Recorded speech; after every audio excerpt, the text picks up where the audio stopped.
If you clicked on this video, you probably got an itch of nostalgia and you're looking to play your PlayStation 2, the best-selling console of all time. Or maybe you heard that Dragon Ball Z Budokai Tenkaichi 4 came out and you're looking to brush up on those skills with Tenkaichi 3. Whatever the case, you clicked on the right video. I have a few tips that can help with your PlayStation 2 setup in 2023. The first thing you're going to want to get is a PS2 to HDMI converter. This is going to allow you to connect an HDMI cable to your PlayStation 2 to your HDMI monitor or TV. Obviously, you're also going to need to get an HDMI cable. If you're interested in this, I will leave a link to this product in my description. Now, my second tip would be to get rid of your wired DualShock 2. This is a great controller, but we're in 2023 and you might as well get a wireless controller, and you have two options. Now, the first option would be to get these cheap wireless controllers that you can get on Amazon for about $10 each. Again, I will leave links in my description.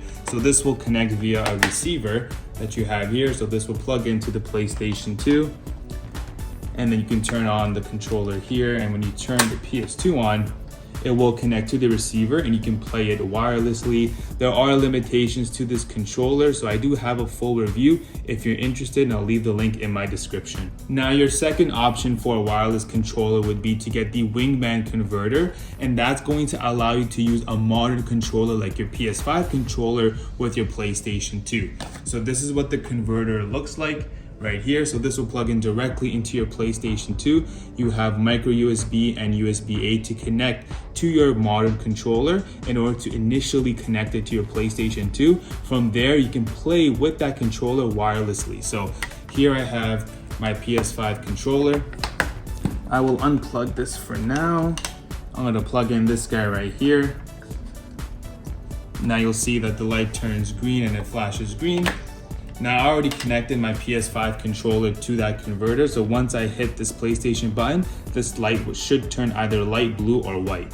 So if I hit that PlayStation button, you'll see it turns blue, and there you go, the light went white.